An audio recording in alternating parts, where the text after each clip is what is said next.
안녕하세요, 삐입니다. 오늘 오랜만에 호카지마 라요 시리즈를 준비했어요. 오늘은 인스타에 예고해드린 대로 무방부제 화장품 그리고 방부제에 대해서 알려드릴게요. 요새는 소비자가 화장품을 구매할 때 전성분을 참 많이 보죠.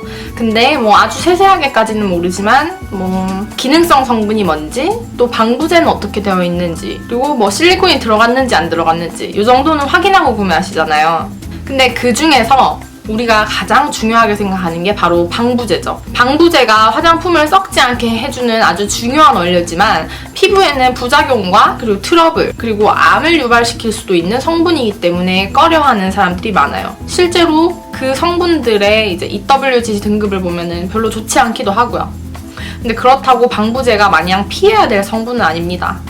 방부제가 안 들어있어서 상한 화장품을 얼굴에 바르는 것보다는 안전하게 방부된 화장품이 훨씬 낫기 때문이죠. 근데 시중에 있는 화장품들 중에는 천연 방부제를 사용했다는 화장품들이 굉장히 많아요. 우리가 알고 있는 방부제들이 뭐가 있나요? 대표적으로 파라벤, 페녹시에탄올, 그리고 알코올류가 있어요.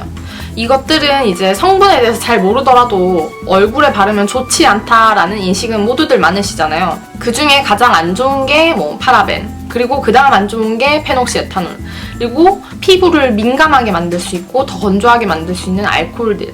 파라벤 종류에 보면 메칠파라벤, 부틸파라벤, 프로필파라벤 등 종류가 정말 많은데요.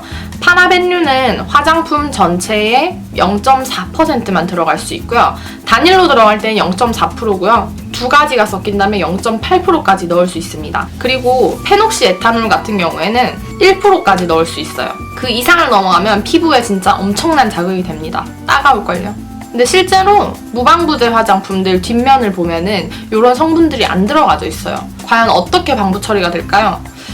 업체에서 주장하는 바로는 천연 방부 시스템을 적용해가지고 가능하다고 하는데요. 우리가 파라벤과 페녹시에탄올을 대체하기 위해서 사용하는 성분들이 있습니다. 바로 원투엑산디올과 에틸엑실 글리세린인데요. 이 두 가지는 EWG 1등급으로 안전한 성분으로 알려져 있어요. 먼저 우리가 화해 어플에서 한번 검색을 해볼게요. 여기 원투엑산디올은 EWG 1등급으로 낮은 위험도인데 배합 목적은 용제라고 나와 있어요. 용제는 물과 기름, 고체와 물 이런 것들이 잘 섞일 수 있도록 도와주는 성분인데요. 사실 원투엑산디올을 쓰는 가장 큰 목적은 방부 목적입니다. 처음에는 원투엑산디올이 용제로 나왔으나 써보니까 보습에 도움이 되기도 하고 방부가 잘 되기 때문에 방부제 대신 많이 쓰고 있는 거죠. 더군다나 등급이 1등급이니까 소비자들에게 파라벤이나 이런 것보다는 훨씬 소구 포인트로 강조하기 좋고요. 하지만 원투엑산디올을 방부제라고 또 얘기하는 기업은 없습니다. 이 원투엑산디올은 지금 방부제로 아주 많이 쓰이고 있기 때문에 아마 가까운 시일 내에 이 배합 목적, 배합 사용 용도가 변경되지 않을까 하는 소리가 나오고 있어요. 다음으로 또 방부제 대신 많이 쓰이는 게 이 에틸엑실 글리세린인데요. 에틸엑실 글리세린도 1등급으로 낮은 위험도고요. 배합 목적은 피부 컨디셔닝제입니다. 피부 컨디셔닝제는 피부를 부드럽고 유연하게 만들어주는 그런 목적을 가지고 있는 성분인데요. 글리세린이라니까 아무래도 보습이 주로 되지 않을까 이렇게 생각하지만 에틸엑실 글리세린도 처음에 나온 목적은 컨디셔닝제로 나왔겠죠. 근데 이것도 방부 기능을 하고 있기 때문에 방부제 대용에서 쓰이는데요. 아무래도 파라벤이나 페녹시에탄올만큼 원투엑산디올이랑 에틸엑실 글리세린이 그만큼 우수한 방부력을 갖추고 있지 못하기 때문에 원투엑산디올을 넣고 에틸엑실 글리세린을 이렇게 동시에 사용하는 경우도 참 많아요. 이런 경우에는 방부가 안 되어 있는 화장품은 아니에요. 무방부제 화장품이라 얘기하기 조금 약간 애매하죠. 그리고 또 지난번 영상에서 잠깐 말씀을 드렸었는데요. 화장품에는 여러 가지 성분들이 복합이 된 그런 제품이잖아요. 근데 그 중에 녹차 추출물이 들어가 있어요. 그럼 그 녹차 추출물은 완전히 녹차 물로만 이루어진 게 아니라 정제수랑 녹차 추출물이랑 이 녹차 추출물을 상하지 않게 만들기 위해서 방부제를 이 안에 배합하는데요. 그렇기 때문에 그 추출물 자체에도 방부가 처리되어 있어요. 하지만 그 추출물 자체에 대한 조성비는 우리가 알 수 없기 때문에 우리가 쓰는 제품상에는 방부 처리가 되었는지 안 되었는지 알 수 없지만 간접적으로 이렇게 방부 처리가 되어 있잖아요. 이런 추출물들이 많이 넣으면은 방부제를 굳이 넣지 않아도 간접적으로 방부가 되는 원리를 이용해가지고 많은 기업들에서 그렇게 천연 화장품들을 만들고 있어요. 그래서 진짜 피부가 많이 민감하고 예민하신 분들이라면은 그 원료 하나하나의 조성비까지 다 확인을 하셔서 사용하셔야겠죠. 하지만 소비자들에게 이런 것까지 다 공개해주는 데가 있을까요? 원투엑산디올과 에치렉실 글리세린이 포함된 화장품을 한번 찾아볼게요. 스킨케어 카테고리에서만 보겠습니다.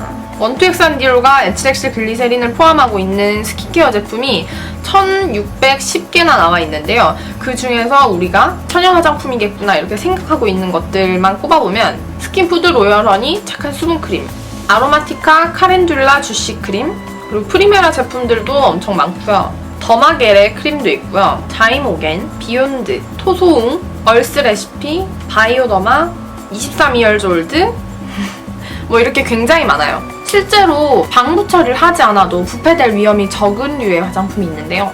바로 물이 들어가지 않은 화장품입니다. 물이나 추출물들이 한 방울도 들어가지 않은 그런 고체유 화장품들은 세균이 번식하고 부패될 확률이 적기 때문에 그래도 안전하긴 해요. 하지만 우리가 일반적으로 기초 스킨케어에 사용하는 것들은 대부분 액체나 에멀전, 크림 타입이죠. 이런 류의 제품들은 방부가 꼭 필요한데요. 이런 제품들이 우린 방부제가 들어있지 않았어요 이렇게 말하면서 이건 좋은 성분이겠거니 나쁜 성분 아니겠거니 방부 성분이 아니겠거니 이렇게 생각하는 원투엑산디올이나 에치렉실 글리세린을 넣어서 무방부제 화장품이라고 광고하는 거는 과연 옳은 일일까요? 이렇게 간접적으로 방부 효과를 볼 때는 어느 정도를 넣냐면요.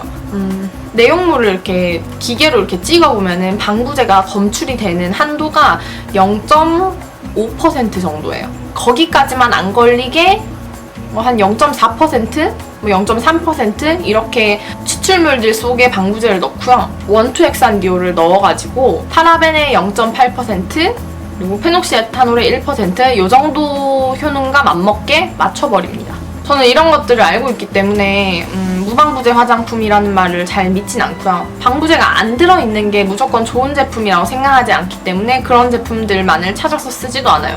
하지만 뭐 피부가 굉장히 사람들마다 다른 만큼 이런 것들을 중요하게 생각하는 분들도 계실 텐데요. 그래서 회사가 하는 말을 완전히 다 믿고 구매했을 경우에 이런 사실을 뒤늦게 알게 된다면은 아무래도 좀 속은 것 같은 그런 느낌이 좀 들겠죠. 모든 화장품이 그렇다고 말할 수 없지만 제 생각에는 천연 화장품이나 무방부제 화장품들은 추출물에 들어간 방부제 역할로 간접적인 방부 효과를 보거나 아니면 이런 원투엑산디올이나 에치렉실 글리세린으로 이렇게 살짝 비켜가지고 파라벤류, 페녹시에탄올만 아니면은 방부제가 안 들었다고 생각하니까 다른 방부가 가능한 성분을 이용했다든지 이 둘 중에 하나인 것 같아요. 진짜 방부제가 안 들어있다면은 아마 2주 안에 다 사용해야 될 거예요. 제가 생각하는 진짜 무방부제 화장품들은 이제 공방 같은 데서 직접 만드는 거 있죠. DIY로. 그렇게 만들어가지고 냉장 보관하고 보름 이내에 다 써버리는 그런 화장품들만 무방부제 화장품인 것 같아요. 이런 무방부제 화장품을 진짜로 실현한 게 LG의 프로스틴이라는 브랜드죠. 너무 비싸고 보관이 까다로워서 크게 성행하지는 못한 브랜드지만 나름 아이디어는 괜찮았어요. 만약에 요 두 가지 성분이 이제 방부제로 분류가 된다면은 이제 또 다른 방부 효과를 가지고 있는 성분들을 발견하게 되겠죠? 원래 항상 꼼수는 생기기 마련이니까요. 네, 오늘 영상도 재밌고 유익하게 보셨나요? 방부 성분을 굉장히 중요하고 민감하게 생각하시는 분들이라면 더욱 도움이 되셨을 것 같은데요. 다음 혹하지 말아요 주제는 뭘로 해야 될지 또 한참 고민을 해봐야겠어요. 여러분, 그럼 오늘도 재밌게 봐주셔서 감사드리고요. 다음에 또 유익한 영상으로 돌아오도록 하겠습니다. 여러분, 그럼 오늘도 지름하세요. 찔러.